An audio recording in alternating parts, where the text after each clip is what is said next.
అమ్మవారి అనుగ్రహం లేదు. ఒక్క కదలిక పాడు చేస్తుంది ఆవిడ, ఏదో ఒక్క కదలిక తేడా వస్తుంది అంతే. అది జీవితాన్ని కాదు, కడుపున పుట్టిన బిడ్డల్ని కూడా పాడు చేస్తుంది. ఆయన ఆవుల్ని కాస్తూ వెళ్ళాడు. ఆవులకు లక్షణం ఉంటుంది, తీసుకెళ్ళినటువంటి వాడు ఎక్కడికో వెళ్ళిపోయినా ఆవులు తిరిగి ఇంటికి వచ్చేస్తాయి. వాటికి అదొక లక్షణం ఉంటుంది. కాబట్టి ఇప్పుడు ఆ రాక్షసులు ఏం చేశారంటే ఆయన్ని తీసుకెళ్లి ఓ చెట్టు కట్టేసి ఆయన్ని నరికి చంపేసి, ఇప్పుడు ఆ కచుడు మరణించాడు. ఆవులు తిరిగి వచ్చాయి. శుక్రాచార్యుల వారు పట్టించుకున్నాడు.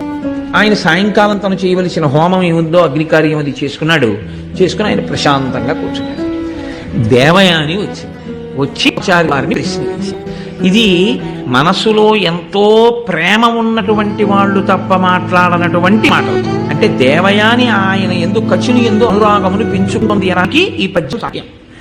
ఆవిడంది వెళ్ళినటువంటి ఆవులు ఒక్క ఆవులే తిరిగి వచ్చాయి. ఆవుల్ని తోలుకుని వెళ్ళిన వాడు తిరిగి రాలేదు. నీ అగ్నిహోత్రం ఉందే, దానికి చక్కగా నువ్వు హోమకార్యం మాత్రం పూర్తి చేసేశావు, హవిస్సులు ఇచ్చేసావు. అంటే అందులో ఒక చిన్న దెప్పి పొడుపు ఉంది. నువ్వు పట్టించుకోలేదు, కచుడు రాలేదన్న విషయాన్ని నాన్న. అంటే ఆవిడికి ఎంత ఆందోళన ఉందో చూడండి ఆయన రాకపోవడం మీద.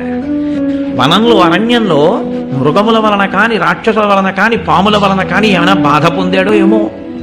కాబట్టి నాన్నగారు కచుడు రాలేదు, నాకు చాలా ఆందోళనగా ఉంది అంటాడు. అంటే వెంటనే దేవయాని ఏదైనా ఒక మాట అంటే దానికి చాలా ప్రాధాన్యత ఇస్తాడు. ఇప్పుడు ఆ శుక్రాచార్యుల వారు ఒక్కసారి దివ్య దృష్టితో లోకం అంతా చూశాడు. ఎక్కడున్నాడో కచుడు, ప్రధానంగా కదా ఏనుగుల్ని తీసుకెళ్ళింది, కనపడలేదు.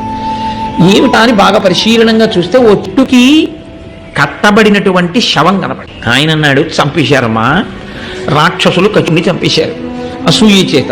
అదిగో చెట్టు దగ్గర ఉందమ్మా శవం అన్నాడు. వెంటనే దేవయాని చాలా బాధపడిపోయింది. అలా కాదు నాన్నగారు, బ్రతికించాలి.